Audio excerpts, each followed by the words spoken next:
ศาสนิกชนคนดีมีศีลมีธรรมทุกท่านขอถวายความเคารพมายังพระมหาเถระพระเถรานุเถระครูบาอาจารย์เจ้าทุกตนทุกองค์ขอเจริญปอนมายังพุทธศาสนิกชนคนดีทุกผู้ทุกท่านที่ฟังรายการธรรมะยามเช้าโดยพระครูสิริธรรมบัณฑิตเจ้าอาวาสวัดมิ่งเมืองมูลตำบลพี่ชัยอำเภอเมืองจังหวัดลำปางได้ออกอากาศทางคลื่นสถานีวิทยุกระจายเสียงแห่งประเทศไทยกรมประชาสัมพันธ์จังหวัดลำปางหรือสวทลำปาง FM 97.0 เมกะเฮิรตซ์และสถานีเครือข่ายเป็นต้นว่าคลื่นสถานีวิทยุ FM 106.50 เมกะเฮิรตซ์ของสถานีวัดบรรพตสถิตก็ดีหรือสถานีวิทยุคลื่นสีขาวเพื่อชาวประชาจากอำเภอดอยหล่อจังหวัดเชียงใหม่ในเจ้าวันนี้ก็ตรงกับวันเสาร์ที่21เดือนกุมภาพันธ์พ.ศ. 2569เวลาดีตี5ถึง6โมงเจ้าทุกวันเสาร์นี่ก็จะพบกับอาตมาภาพพระครูสิริธรรมบัณฑิตก็มาทำหน้าที่อยู่หน้าไมค์เป็นเปื้อนอู้จ๋านำธรรมะขององค์สมเด็จพระสัมมาสัมพุทธเจ้ามาอู้มาจานำเสนอให้กับศรัทธาญาติโยมท่านสาธุชนทั้งหลายได้ฟังอย่างเช่นเคยเจ้าวันนี้ก็เป็นเจ้าของอากาศที่แจ่มใสอยู่ที่ลำปางบ่มีฟ้ามีฝนก็ทราบว่าบางที่ตั้งเชียงใหม่ตะคืนนี้ก็ฝนตกลมแรงก็มีข่าวว่ามีมรสุมพายุพายุฮ้อนกำลังเข้ามาทางไทยเฮาก็ส่งผลกระทบให้หลายที่หลายตั้งมีลมมีฝนก็ดูแลด้วยความห่วงใยกันเนาะละตอนเจ้านี่ก็บางที่ก็ลมเย็นดีบางที่ก็ฮ้อนบางที่ก็ฝนตกกันไปไผที่ตื่นมาตอนนี้บางท่านก็กำลังลุกนึ่งเข้าเป่าไฟลุกนึ่งเข้าเป่าไฟเนี่ยกับข้าวกับปลาเตรียมไว้ให้ครอบครัวลูกเต้าหลานเหลนสามีภรรยาได้รับประทานกันตอนข่อยควายบางท่านก็กำลังเตรียม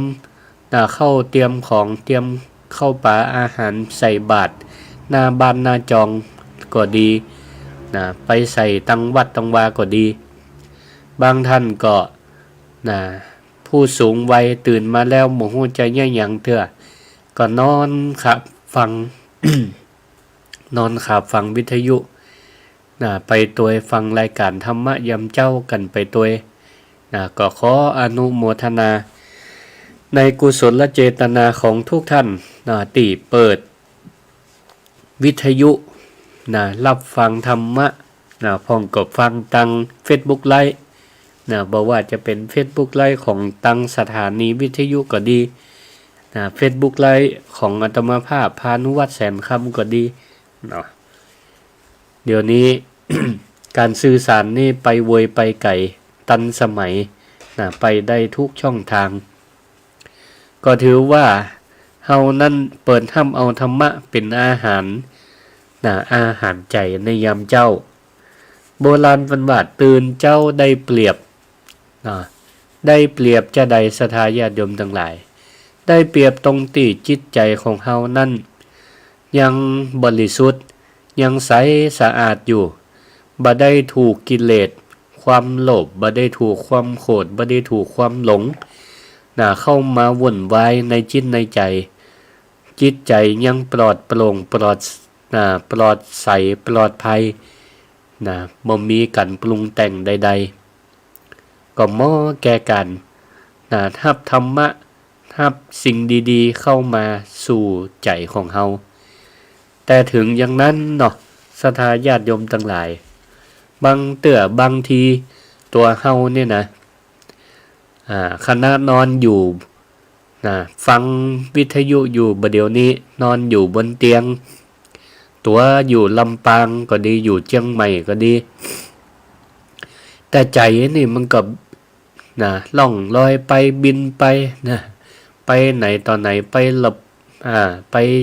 กรุงเทพก็ไปภาคใต้ไปต่างประเทศไปเมืองนอกเมืองนาก็ดีบินไปทุกที่ทุกทางบินไปเสาะหาอย่างเสาะหาเรื่องบินไปเสาะหาเรื่องบินโตยไปหาหอยล่องลอยในอดีตก็ดีล่องลอยอนาคตก็ดี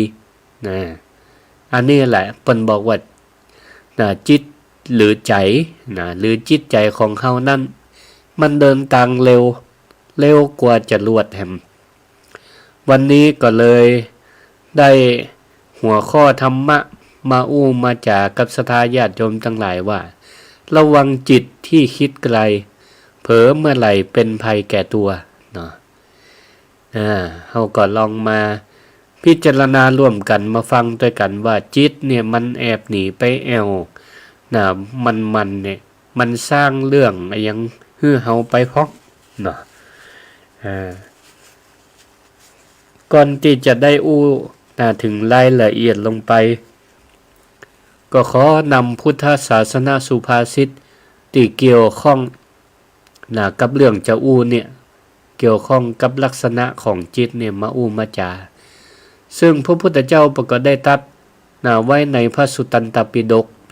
คุถกนิกายธรรมบทหมวดจิตวรรคไว้ว่าทูลังขมังเอกัจจลังอาสลีลังคูหาสยังเยจิตตังสัญญเมตสันติมุจจันติมาละพันธนาติ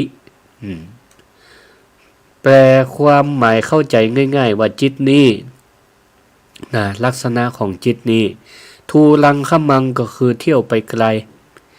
เอกังจลังเที่ยวไปดวงเดียวอาสลีลังบ่มีรูปร่างคูหาสยังอาศัยถ้ำคือร่างกายอยู่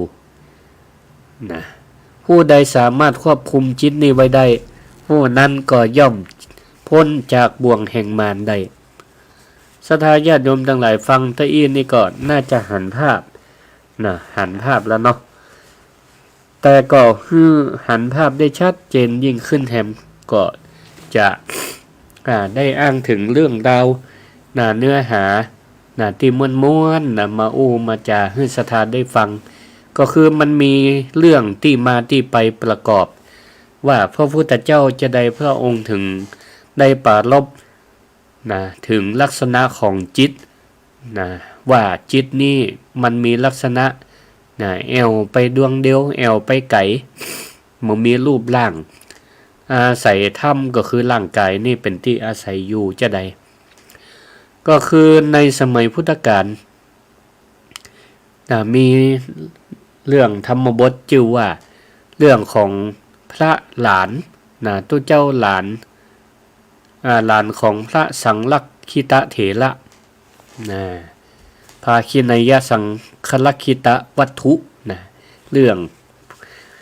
ของพระเถระชื่อว่าสังคลักขิตผู้เป็นหลาน ก็คือเรื่องมีอยู่ว่ามีพระเถระรูปหนึ่งชื่อว่าพระสังลักขิตเถระพระสังลักขิตเถระนี่เป็นพระอรหันต์ละได้บรรลุเป็นพระอรหันต์แล้วก็ก็มีหลานบ่าวอยู่คนหนึ่งก็ถือเข้ามาบวชในพระพุทธศาสนาตัวเปิ้นชื่อก็เหมือนกันชื่อว่าสามเณรลักขิตะ สามเณรสังฆลักขิตะผู้เป็นหลานต่อมาสามเณรนี้ก็ได้เป็กตุก็มีชื่อว่าพระภาคินัยยะสังฆลักขิตะวันหนึ่งพระหลานนี่เปิ่นก็ไปได้รับผ้าจีวรมา2 ผืนได้รับผ้าจีวรมา2 ผืนโอ้สมัยตะก่อนนี่ไผได้รับตานผ้าไตรจีวรมานี่โอ้ถือว่าเป็นผู้ที่มีบุญมีโจกเพราะผ้าสมัยตะก่อนนี่มันหาเป็นผืนใหญ่ๆมาบ่ได้ต้องไปเก็บตำตีตกตำตาตำตางแล้วก็เอามาเย็บต่อๆกันเอามาย้อมต่อๆกันให้มันเป็นผ้าจีวรเพิ่นก็ได้รับถวายมาพระภาคินัยยะสังฆลักขิตะนี่ผ้าหลานเอาว่าเป็นผ้าหลานแล้วกันได้ผ้ามา2 ผืนผืนหนึ่งเป็นผืนยาวผืนหนึ่งเป็นผืนสั้น ด้วยที่ผ้าหลานนี่ก็มีความเคารพมีความฮักใน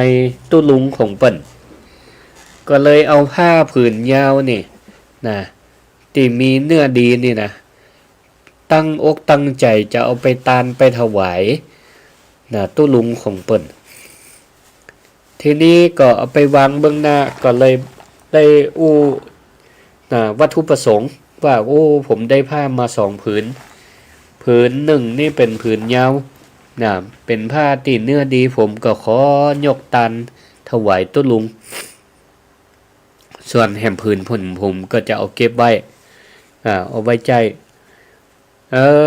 เป็นว่าตุลุงเปิ้นก็เป็นพระที่บรรลุเป็นพระอรหันต์แล้วเปิ้นก็เป็นผู้มักน้อยสันโดษก็เลยปฏิเสธไปปฏิเสธที่จะห้ามผ้าไตรจีวรบอกพระหลานไปว่าจีวรของตุลุงเนี่ยมีพอแล้วเธอเอาเก็บไว้เตอะเก็บไว้ใจเองเตอะพระหลานนี่ก็มาย้อม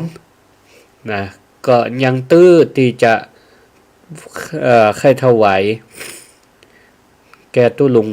ก็เลยบอกว่าตุลุงครับไว้เตอะครับผมมีแล้วมี2 ผืนก็เลยใครถวายตุลุง1 ผืน ตุลุงก็ยังยืนยันยังยืนยันที่บ่รับผ้าก็เลยปฏิเสธซ้ำๆทีนี้พระหลานก็เมื่อถูกตุลุงปฏิเสธมารับผ้านั้นก็เลยน้อยอกหมองใจน้อยอกหมองใจแต่บ่หยังออกมาเกิดไว้ในใจเฮาอุตส่าห์ตั้งอกตั้งใจเอาผ้าเนื้อดีผ้าผืนยาวมาถวายตุลุงแต่ว่าตุลุงมาฮักผ้านี่แปลว่าตุลุงนี่บ่ฮักเฮาแล้วนี่อันนี้กึดในใจศรัทธาญาติโยมทั้งหลายทีนี้ก็พอมาถึงเวลาที่พระหลานจะต้องมาถวายงานก็คือมายืนหวีพัดหวีพัดปัดลมฮื้อตุลุงทีนี้ก็ตุลุงในคณะนั้นเปิ้นก็กำลังฉันอยู่ พระหลานนี่ก็ยืนหวีพัดลมอยู่ตั้งข้างตุลุงแต่ใจนี่ศรัทธาญาติโยมทั้งหลายตัวยืนอยู่กติแต่ว่าใจนี่กึดละกึดน้อยอกมองใจทีนี้ใจก็ตะเลิดเปิดเปิงไปไก่ทีนี้ตะเลิดเปิดเปิงไปไก่จะได้ก็ลองฟังไปตัวกันเนอะ ศรัทธาญาติโยมทั้งหลายพระหลานนี่ก็เกิดว่าตุลุงนี่มาฮักเฮาบ่ฮับผ้าปฏิเสธการฮับผ้าจากเฮาสู้จะนี่ถ้าตุลุงมาฮักเฮานี่เฮาซิกดีกว่าลาสิกขาดีกว่าเป็น เป็นคนบ้านดีกว่าทีนี้ใจก็กึดต่อไปแฮมนะถ้าเฮาซิกไปแล้วนี่จะเศร้าว่าหากินอย่างดีจะยึดอาชีพอย่างดีจิตก็กึดต่อไปแฮมว่าโอ้เฮาก็มีจีวรที่เปิ้นฮื้อมาเนี่ยมี2ผืนก็โลเนื้อดีตัวเมื่อซิกแล้วนี่จีวรนี่ก็บ่สามารถเอามาใส่ใจได้อันเฮาเอาจีวรไปขายดีกว่าใจก็เกิดต่อไปแฮมเมื่อเอาจีวรไปขายได้แล้วเนี่ยได้สตังค์มาเอาไปซื้ออย่างดีก็เลยคิดต่อไปว่าเอาไปซื้อแม่แปะมาเลี้ยงดีกว่าซื้อมาหลายๆตัวเมื่อแม่แปะออกลูกเฮาก็จะได้ขายนมแปะก็ดีขายลูกแปะก็ดีแปะนี่ทางอินเดียนี่เปิ้นห่มเลี้ยงเนาะนมแปะนี่ถือว่ามีประโยชน์ลูกแมวลูกสัตว์ลูกหมาน้อยนี่นะศรัทธาญาติโยมทั้งหลายแม่ตายละนี่บ่มีนมกินนี่นะเขาจึงแนะนำให้เอานมแปะนั่นเรามาให้กินเนาะมีคุณค่าทางอาหารแทนนมสัตว์อื่นๆได้ทีนี้พระหลานนี่ก็เกิดว่าเลี้ยงแปะขายแปะขายนมขายลูกแปะได้นี่ก็มีเงินมีคำเสร็จแล้วมีเงินมีคำแล้วเอาไปเนี่ยจะได้ต่อแกก็ว่าอยู่ตัวคนเดียวมันก็ง่อมก็เหงาซ่อหาเมียสักคนซ่อหาเมียมาแต่งสักคนกะพอมีเมียแต่งเมียแล้วอยู่กินกันไปก็มีลูกกะมีลูกเบาเหียสักคนหนึ่งนี่ศรัทธาญาติโยมทั้งหลายตัวนี่ยังยืนวีพัดฮือตุลุงอยู่แต่แต่ใจนี่เกิดไปแผ่วมีเมียมีลูกแล้ว แล้วใจของเปิ้นยังบ่เกิดเตาอันเด้นะเกิดไปแหมเกิดต่อไปแหมเกิดไปว่าถ้าพอมีลูกมีเต้าแล้วเฮาก็จะจวนลูกจวนเมียขี่ล้อมาแอวมาเยี่ยมหาตุลุงดีกว่าเอาลูกเอาเมียมาโชว์ตุลุงสักน้อยหนึ่ง ทีนี้ก็เกิดต่อไปว่าในระหว่างตีขี่ล้องัวนี่เฮาก็จะบอกให้เมียว่าส่งลูกมาให้เฮาอุ้มกันเปลี่ยนกันเปลี่ยนกันอุ้มลูกเปลี่ยนกันขับล้อเมียก็บ่ยอม เมียก็บ่ยอมบอกว่าฉันจะอุ้มคนเดียวผัวก็บ่ยอมก็ลูกใครอุ้มพ้องอันนี้กึดศรัทธาญาติโยมทั้งหลาย แกจินตนาการลูกกันไปลูกกันมาปรากฏว่าเมียเผลอเนี่ยลูกตกลุดมือตกลงไปในระหว่างตังแห่งล้อตกลงไปในห้องล้อปรากฏว่าห้องล้อล้อนี่ก็เงี่ยมใส่ลูกเปิ้นเงี่ยมใส่ลูกเปิ้นพอมาเกิดถึงจะอีแล้วเนี่ยพระหลานเนี่ยใจจินตนาการโคตรก็หันเมียเนี่ยลูกตกปัดมือไปโคตรโคตรให้เมียก็เกิดว่ามาเนี่ยลูกเขาตกลงไปจะอีเนี่ยต้องทำโทษต้องตีให้เมียนี่มันได้หลับได้จำทีนี้ใจกึดบ่ปอใจกึดบ่ปอในโลกแห่งความเป็นจริงมือตีกำด้ามพัดอยู่ซึ่งกำลังมีฮื้อตุลงอยู่ข้างๆก็ปรากฏว่าอินภาษาปัจจุบันว่าอินไปกับเรื่องที่ตัวเก่ากึดก็เลยลวดเอาด้ามพัดนี่ฟาดลงไปอย่างเต็มแหงปรากฏว่าบ่ได้ฟาดแต่เมียในความคิดก็ปรากฏว่าด้ามพัดนั้นก็ไปฟาด ลงใส่กลางหัวของตุลุง นะตีเปิ้นกำลังนั่งอยู่ข้างหั่น โอ้โดนบีของตู้หลานเอาวีตบหัวตู้ลุงเสียงดังโป๊กโอ้ตู้ลุงมึนตาขึ้นมาแต่ว่าศรัทธาญาติโยมทั้งหลายโชคดีนะเปิ้นเป็นพระอรหันต์หรอมันมีความโคตรมันมีความโคตรแต่ถ้าเป็นเฮาท่านทั้งหลายไปมีวะเนาะนะโดนหลานเอาไม่เอาวีตบหัวนี่เมียอยู่บ่เป็นตี อันนี้ตู้หลวงเปิ้นเป็นพระอรหันต์ก็เลยตัววาลจิตของหลานของตัวเก่าก็ปรากฏหู้วาลจิตของตู้หลานก็เลยตู้ลุงก็เลยอู้เรียบว่าโอ้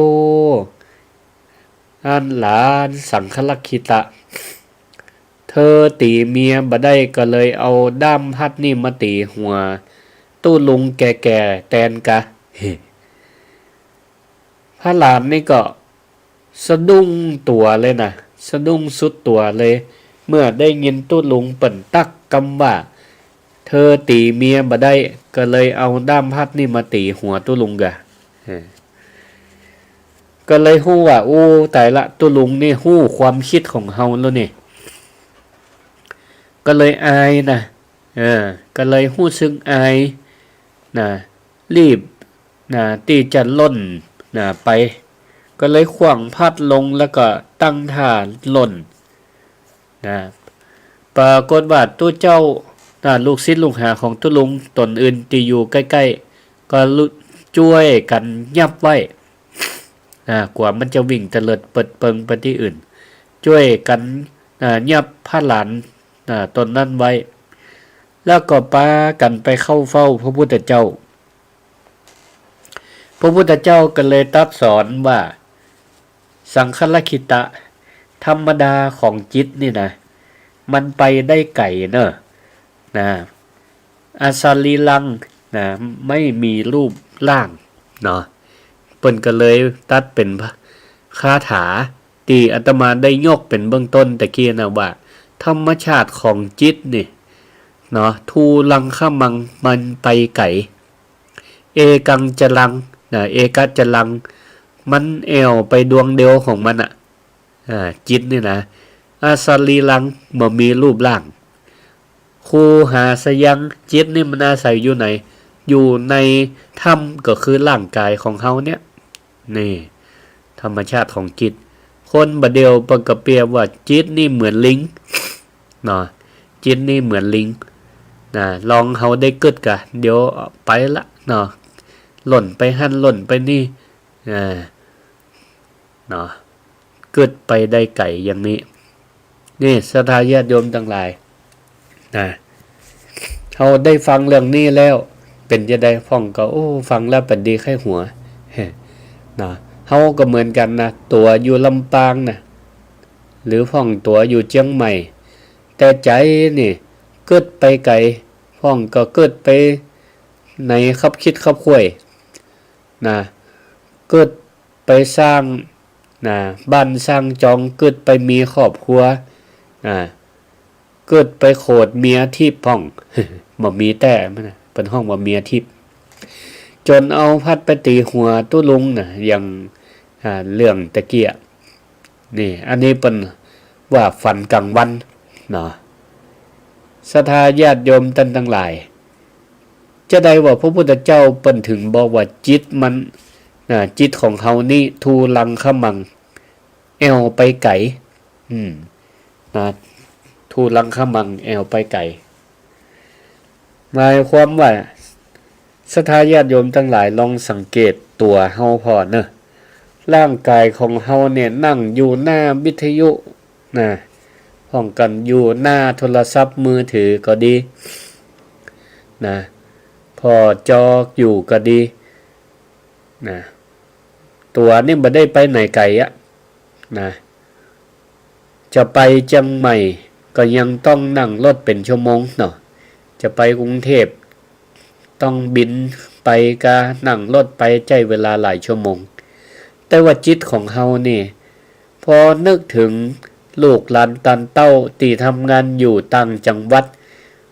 นะทำงานอยู่จังหวัดใดใจก็เกิดไปหานะถึงจังหวัดนั้นลูกหลานอยู่กรุงเทพจิตก็นึกถึงกรุงเทพกำเดียวตะอันน่ะนะ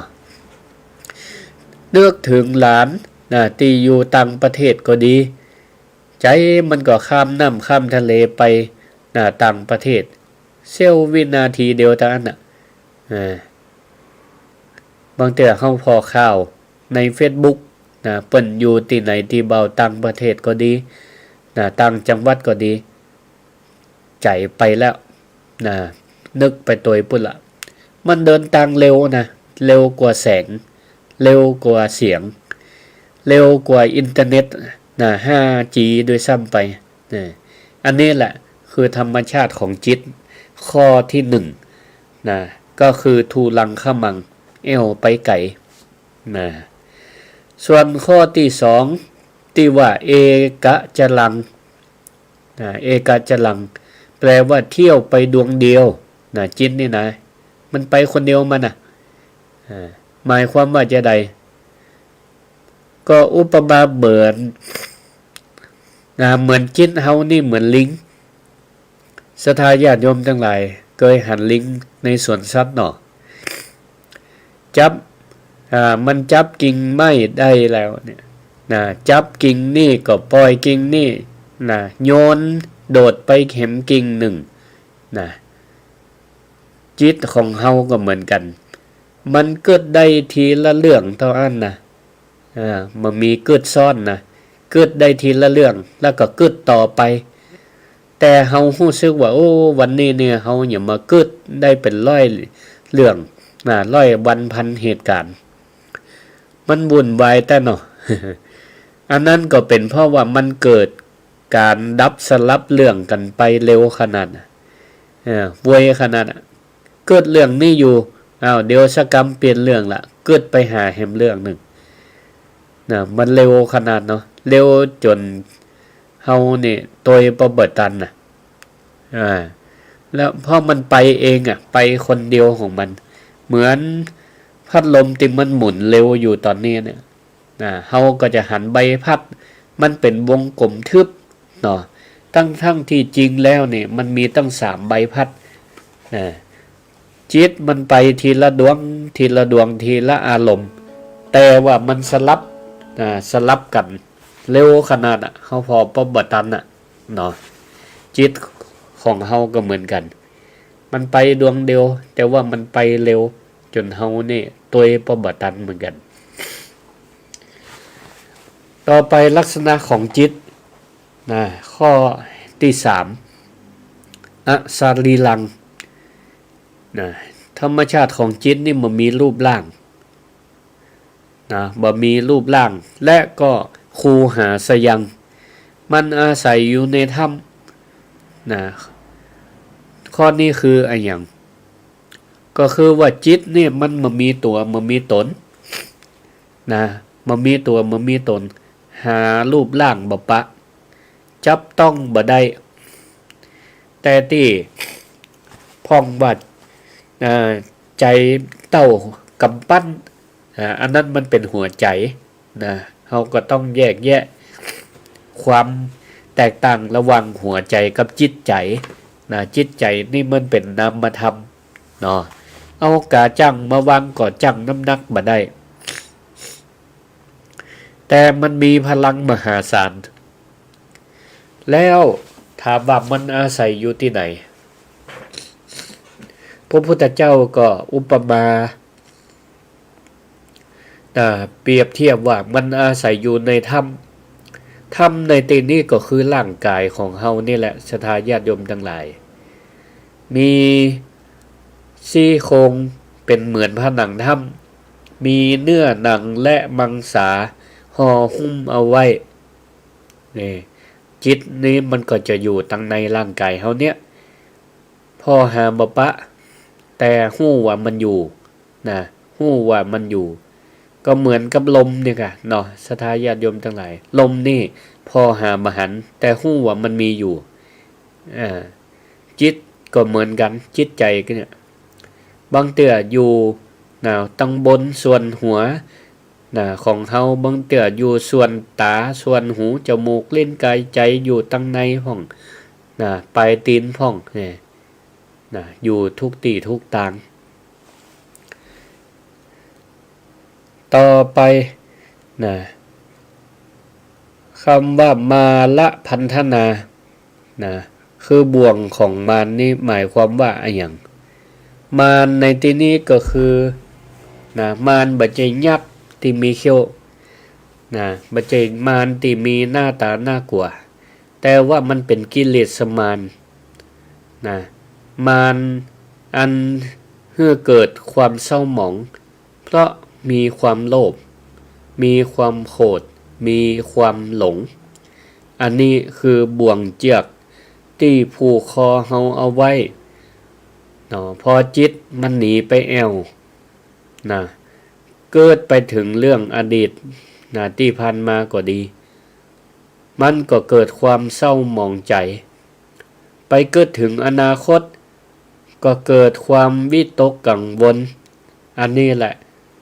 เป็นห้องว่าเฮาถูกกิเลสสมานเอาเจือกมามามัดเอาไว้ดิ้นวลุดสับสนปาฮือเครียดฮือกังวลนอนบ่หลับเหมือนกับพระหลานสังฆลกิตะคนนี้แหละที่ปล่อยจิตไปไกลปล่อยใจออกไปตั้งนอกจนเกิดความโลภความโลภอยากมีครอบครัวอยากใครได้แปะอยากเลี้ยงแปะอยากกล้าขายอยากมีสตังค์อยากมีครอบครัวอยากมีลูกเกิดความโกรธเพราะจิตมันคิดปรุงแต่งไปว่าเมียนี่เมียที่มันมีจริงเด้อเนี่ยได้ทำบาปซัวลูกตัวเก่าตกลงจากล้อแล้วก็เลยเป็นเหตุทำบาปทำกรรมไปเพอตีหัวตุลุงผู้เป็นพระอรหันต์อันนี้แหละคือผลของการที่เฮาบ่คุมจิตบ่คุมจิตใจของตัวเก่าปล่อยจิตให้ไปออกไปตั้งนอกไปติดบ่วงมารไปติดบ่วงมารก็มีนิทานเซนแห่งเรื่องหนึ่งที่เป็นนิทานเซนตั้งไฟพุทธมหายานมาเล่าให้ศรัทธาญาติโยมทั้งหลายฟังอันนี้ก็เหมือนกันสองตู้ลุงหลานมีตู้ลุงแล้วก็มีหลานเดินทางจะปิกวัดไปธุระปะปังกันมาเดินทางจะปิกวัดไปด้วยกันในระหว่างทางนี่ก็ต้องเดินข้ามแม่น้ำข้ามแม่น้ำฝนมันก็เพิ่งตกลงมาเนาะน้ำมันก็ลึกพอได้ถ้าเป็นปอจายนี่ก็เดินได้อยู่แต่ถ้าว่าแม่นยิงนี่ก็อาจจะผิวบางล่างน้อยอาจจะมีอันตรายทีนี้ก็มีแม่ยิงสาวคนหนึ่งหน้าตางามทีนี้ก็แต่งชุดเสื้อผ้าใหม่มาอย่างดีทีนี้ก็กำลังยืนลังเลอยู่ที่ติดตะฟังท่านบ่กล้าที่จะเดินลุยน้ำไปเพราะกลัวว่าชุดจะเปียกพ่องกลัวว่าน้ำจะปัดกลัวแหงสู้กระแสน้ำบ่ได้บ่ฮู้จะแย่จะใดดีทีนี้ก็ตุลุงเปิ้นหันจะอันก็เลยมีความเมตตาอันนี้ตุลุงเปิ้นตังญี่ปุ่นมันเปิ้นก็เลยเดินเข้าไปหา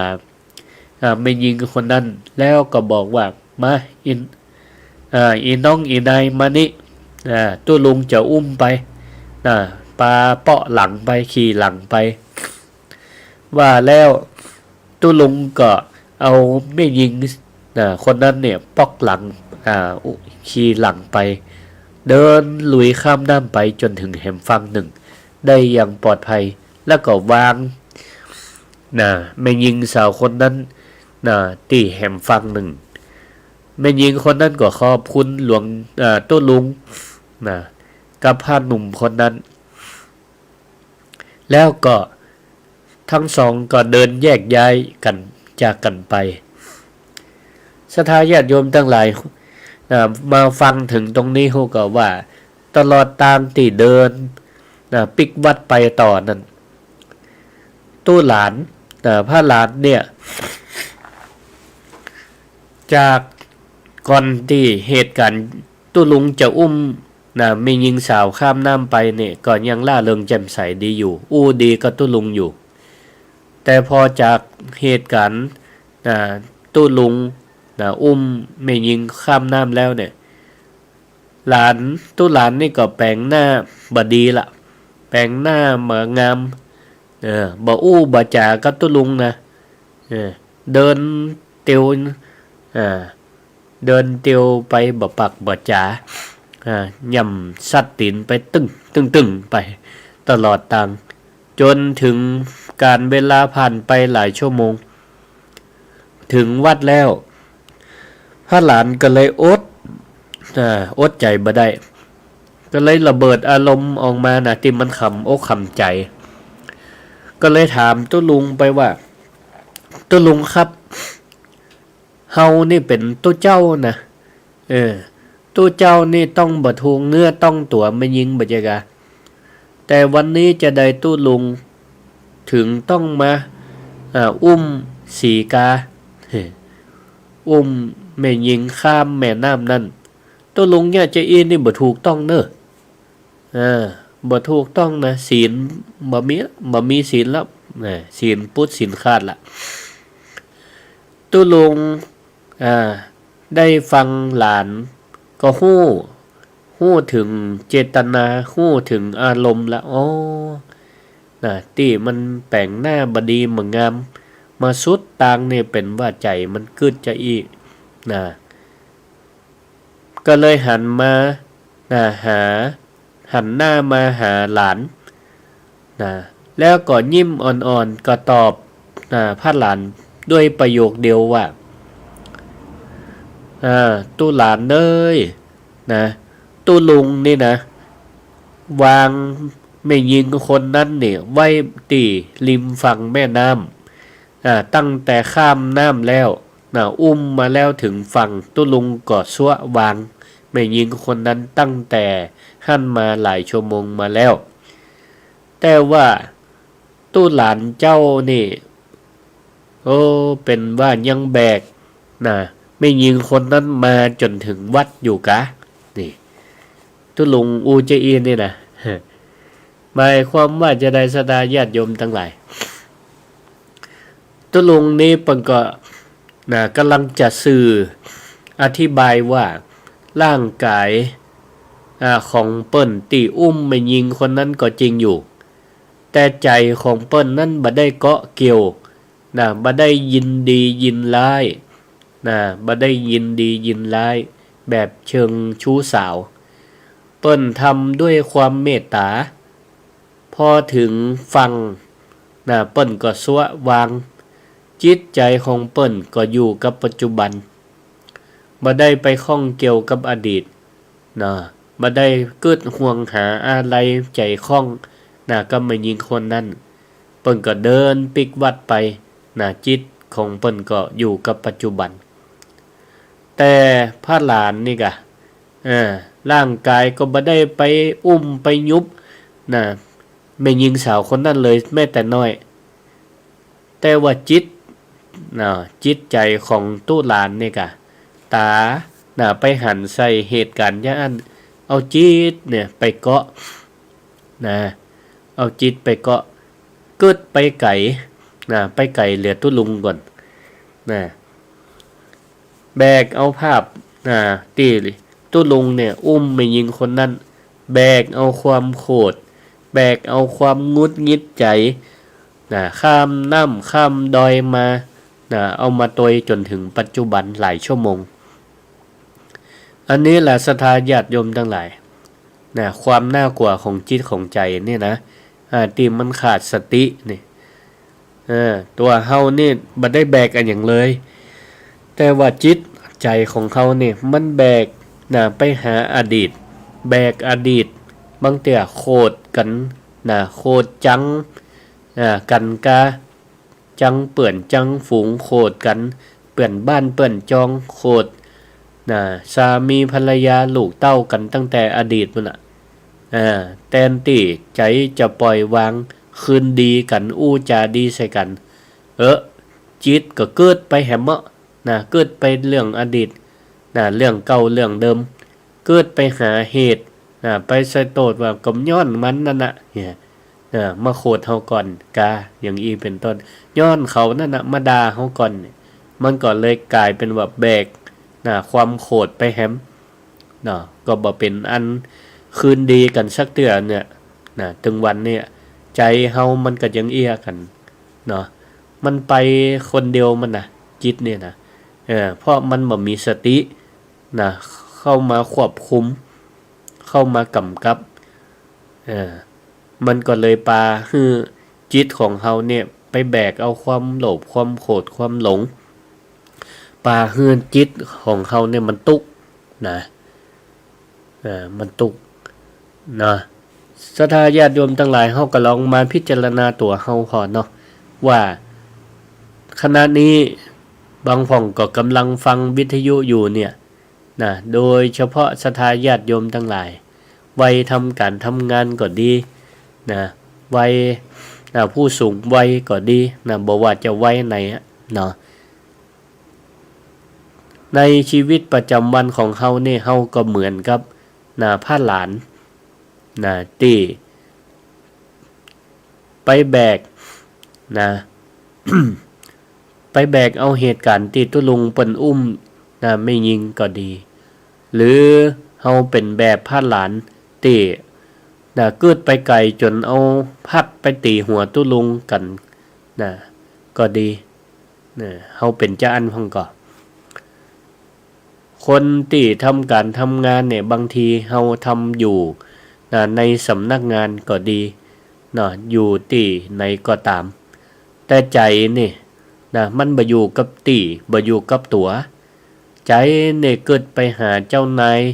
ไปหาหัวหน้าเกิดโคตรเปิ้นก็ดีเปิ้นอย่ามาสั่งการสั่งงานแต่ใจว่าเปิ้นยังมาตำหนิเฮาแต่ว่านี่เกิดไปสารพัดสารเพบางทีก่อนนอนหัวจะก้นถึงหมอนร่างกายก็ต้องการที่จะพักผ่อนแต่ว่าจิตนี่มันก็แอวไปแหมจิตแอวไปไกลไปคิดว่าวางแผนละวันพุธเขาจะเอาเงินที่ไหนไปจ่ายกับข้าวกับปลาจะไปจ่ายก่างวดลดก่างวดบ้านเกิดต่างๆนานาใจเนี่ยอย่างดีเกิดไปสารพัดบางเดี๋ยก็สร้างภาพสร้างฉากขึ้นมาเป็นเรื่องอยู่ในหัวของเขานี่ปรากฏอยู่ในหัวเอาออกจากหัวก็ไม่ได้เพราะเขาไปยึดมั่นถือมั่นยึดติดแล้วก็มาเอาสติเข้ามากำกับเหมือนกับว่าเขานี่จะเป็นผู้กำกับเป็นผู้กำกับละครแต่งเรื่องเป็นฉากบางเตี่ยเนี่ยโอ้กึดนักกึดจนไมเกรนเพื่อขึ้นปวดหัวนอนบ่หลับแหมเอากลายเป็นนอนบ่หลับนี่ภัยที่ศรัทธาญาติโยมทั้งหลายภัยที่จมว่านอนบ่หลับเนี่ยลองพิจารณาพอก่อนหลับก่อนนอนนี่เฮาเป็นคนกึดนักก่อเป็นคนกึดนักก่อนจะนอนเนี่ยเกิดถึงเรื่องเล่าในอดีตก่อเกิดวางแผนอนาคตก่อถ้าเฮายังเกิดจะอยู่เนี่ยมันก็จะส่งผลจิตเนี่ยมัน บ่ปล่อยวางมันบ่หยุดทำงานน่ะจิตยังทำงานอยู่มันก็เลยปาให้กระตุ้นสมองคือทำงานอยู่มันก็เนี่ยคือร่างกายเนี่ยบ่หลับบ่นอนนะวิธีแก้ก็คือว่าต้องปล่อยนะเวลาจะหลับจะนอนเนี่ยต้องปล่อยนะลองหยุดนะการจินตนาการนะหยุดการคิดพอนะเรื่องอันยังผ่านมาแล้วก็บ่ต้องคิดไปเรื่องอนาคตวันผูกก็บ่ต้องไปฟังวางแผนเตื้อนะลองพอเนอะ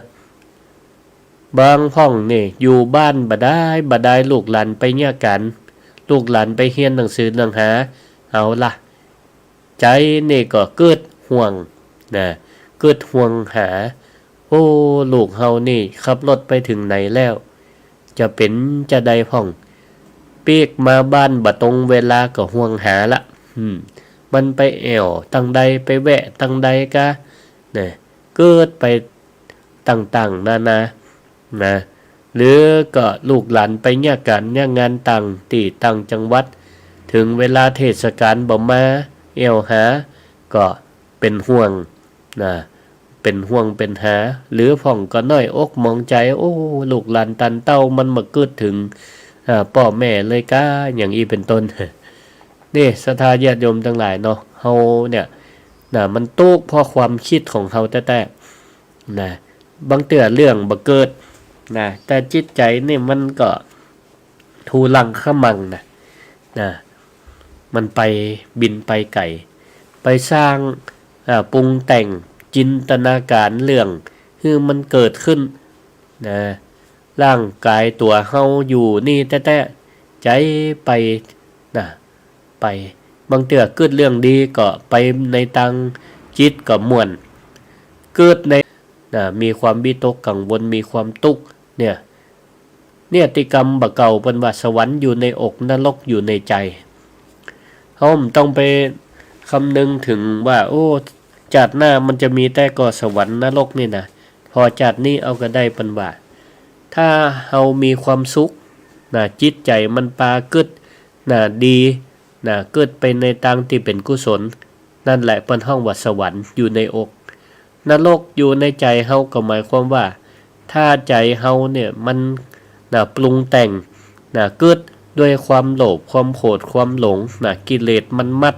จูงเอาไปเนี่ยเฮาก็มีแต่ความทุกข์นั่นแหละก็เหมือนกับเฮานี่ตกลงไปในนรกในขณะมีชีวิตอยู่เนี่ยมันก็เป็นภัยต่อตัวเฮาเนาะเครียดนักๆความดันก็ขึ้นเห็นเหมาะอย่าฮือสุขภาพบ่ดีเป็นโรคหัวใจของความดันเบาหวานมีในหั่นหมดอันนี้แหละคือภัยที่เกิดจากจิตของเฮาเนี่ยมันเกิดไปไกลทีนี้ถามวิธีตังแก้ไขเนี่ยจะใดพระพุทธเจ้าพระองค์ก็ได้สอนว่าเยจิตตังสัญญเมตสันติแปลว่าจะได้แปลว่าเฮาต้องควบคุมติจิตควบคุมจิตด้วยการฝึกฝนจิตให้มีสติเนี่ยตัวสติเนี่ยจะเป็นตัวที่เข้าไปควบคุมกำกับจิตบ่ให้มันไปไหนไกลสตินี่เปรียบเหมือนเป็นโซ่เป็นเจียกคอยมัดควบคุมจิตเอาไว้ได้สติแปลว่าความระลึกได้ความระลึกได้เปิ้นว่าเปรียบเหมือนสตินี่เปรียบเหมือนสมอเรือศรัทธาญาติโยมทั้งหลายเรือที่มันบ่มีสมอมันลอยอยู่กลางทะเลเนี่ยคลื่นลมปัดไปทางใดเรือนี่ก็ล่องลอยไปตามกระแสลมกระแสคลื่นในที่นี้ก็เปรียบเหมือนกับกิเลสความโลภความโกรธความหลงมันปัดมันปาไปทางใดใจก็ตวยไปทางหั้นจิตใจเฮาก็เหมือนเรือขึ้นก็เหมือนกับอารมณ์หรือว่าความคิดถ้าเฮาบ่มีสติบ่มีสมอเรือคอยประคับประคองยึดถือเอาไว้เนี่ยจิตมันก็ล่องลอยไปหาความทุกข์ได้เสมอ เวลาติศรัทธาญาติโยมทั้งหลายถ้าเฮาฮู้ตัวเนี่ยนะภาษาปัจจุบันนะภาษาธรรมนาวานี่เปิ้นใช้คำว่าตักอารมณ์ตักอารมณ์ก็คือเฮามีความระลึกได้ฮู้เนื้อฮู้ตัวมีสติความระลึกได้สัมปชัญญะรู้ตัวว่าเฮานี่เริ่มคิดกังวลถึงเรื่องวันพุธแล้วนะนี่เฮาตักมันได้ตักจิตเฮ้ยไปไหนนี่นะลองพอเนอะเหมือนเฮาตักคนอื่นหันเปิ้นเดินไปดุ่มเฮาก็ตักจะไปตั้งใดเนี่ยอันนี้ก็ชันใดเฮาก็ลองฝึกตักจิตตักใจตักอารมณ์ของตัวเก่าถ้ามันเกิดเฮาก็ตักได้ว่าเฮ้ยจะเกิดไปไหนน่ะ ปิ๊กมาก่อนตอนนี้อยู่กับปัจจุบันก่อนนี่นะถ้าเฮาฮู้ตัวปุ๊บเด้แล้วเนี่ยจะได้เปิ้นว่าเมื่อเฮามีสติระลึกได้แล้วนี่ฮื้อรีบทิ้งความคิดนั้นลงดับความคิดนั้นได้จิตนั้นก็กลับมาติธรรมก็คือร่างกายของเฮาเหมือนเดิมกลับมาอยู่กับปัจจุบันดึงกลับมาจะใดศรัทธาญาติโยมทั้งหลายพ่องก็ถามว่าน่าจะฮื้อดึงจะใดท่านพระครู ก็คือง่ายที่สุดศรัทธาญาติโยมทั้งหลายก็ลองหายใจเข้าหายใจออกลึกๆนี่อันนี้คือหลักวิปัสสนานะรู้ตามความเป็นจริงฮู้ว่าเฮากึดก็ฮู้อยู่แล้วก็ลองหายใจเข้าหายใจออกฮู้ลมหายใจของตัวเก่าเอาใจไปอยู่ที่ลมหายใจหายใจเข้าก็ฮู้หายใจออกก็ฮู้นี่ภาวนาสั้นๆหรือสภาวนาตามครูบาอาจารย์เบิ่นสอนก็ได้พุทโธก็ได้อย่างอีเป็นต้นพอเฮาดึงจิตกลับมาอยู่กับเนื้อกับตัวได้แล้วความคิดฟุ้งซ่านต่างๆมันก็จะหายไปพอจิตเนี่ยมันทำงานทีละดวงหรอเอกัจจลังทำงานทีละดวงพอเฮาบังคับให้มันมาอยู่กับร่างกายมาพอลมหายใจมันก็จะซัวเรื่องตั้งนอกตั้งปั่นไปทันทีมันจะปีกมาโวยเหมือนกันเนอะไปโวยมาโวยเนี่ยศรัทธาญาติโยมทั้งหลายที่จริงมันก็เคล็ดลับมันก็จะมีเรื่องอย่างยากเนาะแท้ประเด็นก็คือว่าเฮาเนี่ยมันจังหลงเพลิดเพลินไปโดยกระแสแห่งความคิดของเฮาเนี่ยเลยโดยปล่อยจิตปล่อยใจไปตามความคิดของเฮามันยากที่จะดึงกลับมาแต่ก็บ่ยากจนเกินไปที่เฮาจะฝึก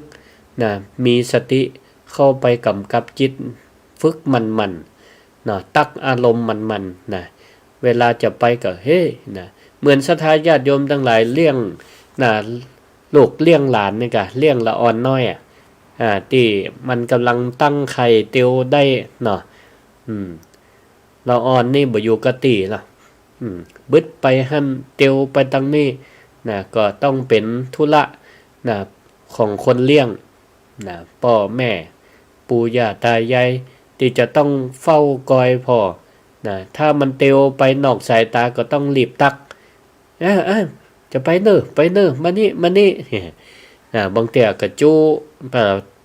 ฮือละอ่อนกว่าไปตัวระวังเนอะผีเนอะแมงนั่นเนอะอันนี้เนอะนี่แหละเป็นกุศโลบายที่เฮาเนี่ยฝึกดึงจิตให้กลับมาอยู่กับเนื้อกับตัวให้มีสติอยู่ตลอดเวลาทีนี้การฝึกสติเนี่ยพ่องก็ว่าจะต้องไปอยู่วัดนั่งรับตาปฏิบัติธรรมก็บ่จำเป็นศรัทธาญาติโยมทั้งหลายอยู่กับบ้านกับจองอยู่กับตอนนี้เนี่ยกับเข้ากับป่าตอนนี้เนี่ยเฮาก็มีสติในการฟังกวาดบ้านถูบ้านล้างถ้วยล้างจานก็มีสติได้ฝึกสติได้ถ้าเฮาล้างจานก็ฮู้ว่าล้างจานบ่ใช่ว่ามือล้างอยู่แต่ใจเกิดไปที่อื่นที่เบาเกิดไปที่ไหนที่เบามันจะให้จานนั้นสะอาดได้จะได้เนาะ